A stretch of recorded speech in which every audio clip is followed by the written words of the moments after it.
Welcome to another video here on Keep Running with BK, and it's a little chilly today, but a cool spring day.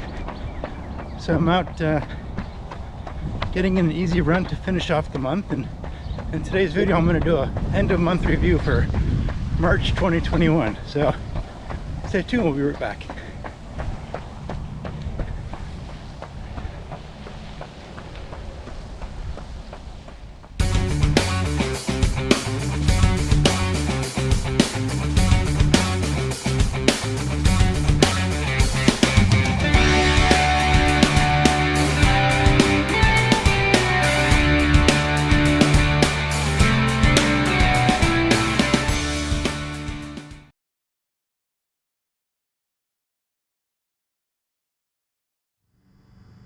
So welcome back for another month in review video, and we're going to just get right to it. In the month of March, I ran 154 miles, so my trend continues to gradually increase month over month so far this year, at least for the first quarter. That brings me to a total of 436 miles for the year, so I'm well on my way towards my annual goal of 1,200 miles for the year, which is again roughly 100 miles a month. A goal that I thought was going to be fairly easy to do, but I wanted to be a little cautious given all the injuries that I've had over the past decade, and that last year was my first 1,000 mile year in a long time. But I am progressing as I had hoped, and it is going very well. In fact, I've actually run 997 miles over the past 8 months, so I'm right on that verge of this really being the fastest I've ever gotten to 1,000 miles in an 8-month period. So I'm continuing to want to work on that. If this trend continues, maybe I can get that down to 7 months, and then we'll see where it goes from there. But this month I ran 21 times. That's one more than what I've been averaging so far this year, for an average of 7.33 miles per run. I did take 2 days off of running, 2 planned days for one, getting my COVID vaccination, but then I had some minor side effects for the next 24 hours and didn't think trying to run through minor flu-like symptoms would make much sense, and I was feeling a little achy and I didn't really sleep all that well, so taking an extra day off. And then the next 2 days, one was a planned running day, one was a planned rest day. I ran both of those days and really just eased back into it, and ran lesser miles than was originally planned. So it was a fairly light week, but all in all, I'm happy with how this month went.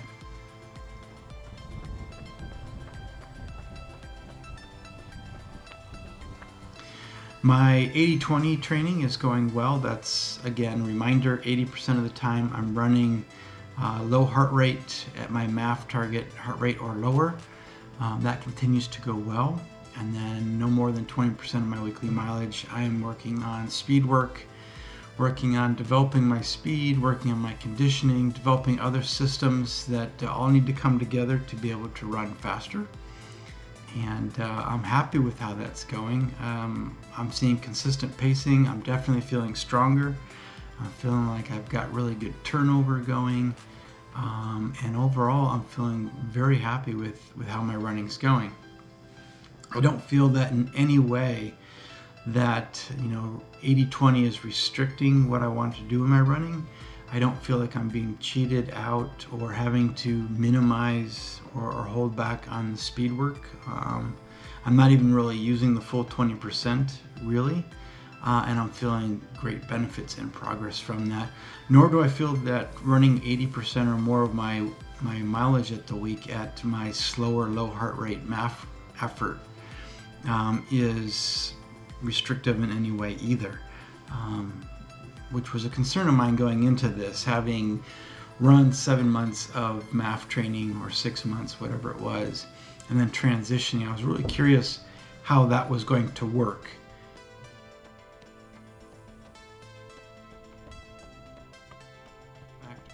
In my MAF test for the month, I actually ran 6.42 miles, which was 0.13 miles further than last month at the same target heart rate. And my pace was roughly 13 seconds per mile faster. So I continue to make progress there after MAF training for 9 months. And I also took a look back, and since I started MAF 9 months ago, keeping in mind that for the past 2.5 months I've been doing 80-20, but I'm still running MAF during 80% of my runs, I have improved my MAF pace 50 seconds per mile. So a lot of people have questions, does the MAF method work?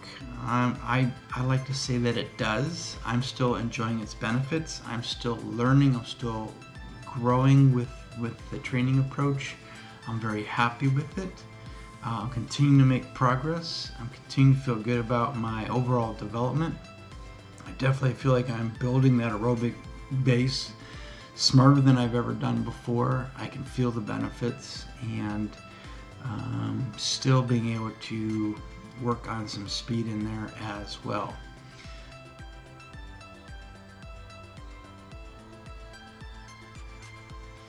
As far as an injury update goes, I have been struggling with some IT band issues that manifest itself with some right knee pain on some of my runs, especially my long runs. When I get up to around 12, 14, 16 miles or so, I really start to feel it. I'm usually, and I say usually because there's a couple of times where I had to stop and stretch or do some walking, but I'm usually able to finish. But I definitely feel that tenderness for a day or two. I may even be limping and hopping around a little bit during the day, so that's still a little concerning. I've been working on hip flexor and glute flexibility, stretching that to try to address that and improve that, and I feel like I'm making progress there, but I think there may be more to it than that. I think I may have some muscle imbalance issues that I'm looking into and doing exercises for as well. And I'm pretty confident that that will continue to improve.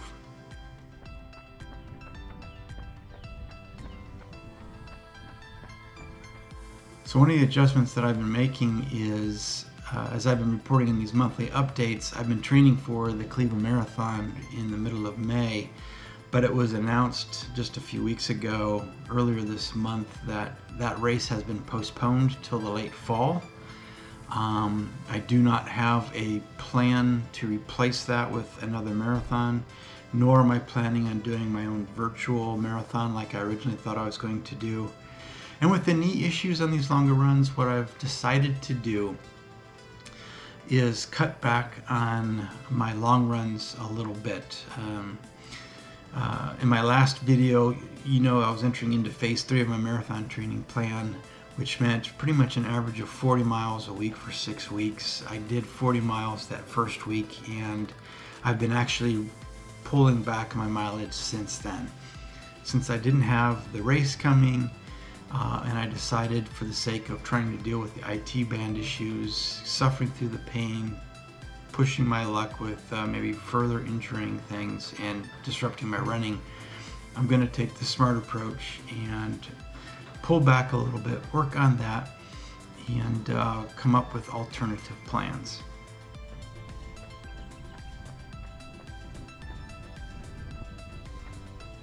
So what I've decided to do is I recently, one of the videos that I posted earlier this month was a 10K training plan and how to run faster 10K video. I'm actually going to, probably this upcoming week, or the first or second week in April, I'm going to do a 10K time trial, and I'll do a video on that. Hopefully get my nephew to do some video recording of that while I do that. And then I plan on doing a half marathon training plan video and talking a little bit more how that varies from a marathon training plan, since there are a lot of similarities. Followed by, at the end of April, I want to do a half marathon time trial and actually try to see how fast I can run a half marathon.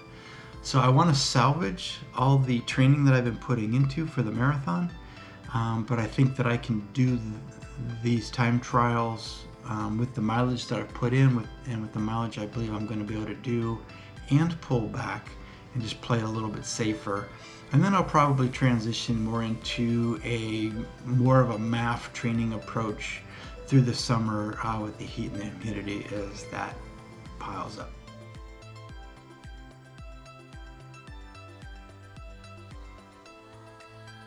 One of the other things that kind of adjusting my training plans has really allowed me to do is to get back out and do some trail running.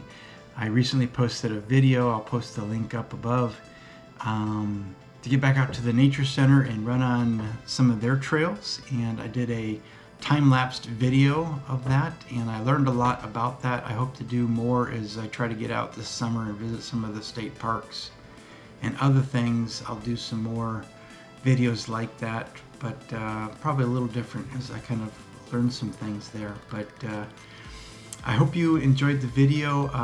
But before I go, I just wanted to ask, has the pandemic forced any of you to have to make changes to your spring training plans, or have you been having any nagging injuries that are causing you to make adjustments? And if so, what kind of adjustments are you making? I'd love to read about it, and would encourage you just to share that with the rest of the Keep Running with BK community. With that, I hope that everyone is doing well and staying healthy, and you're able to get outside and enjoy some of the nice weather if you're getting some of the spring weather that I'm getting here. But until next time, stay safe and keep running.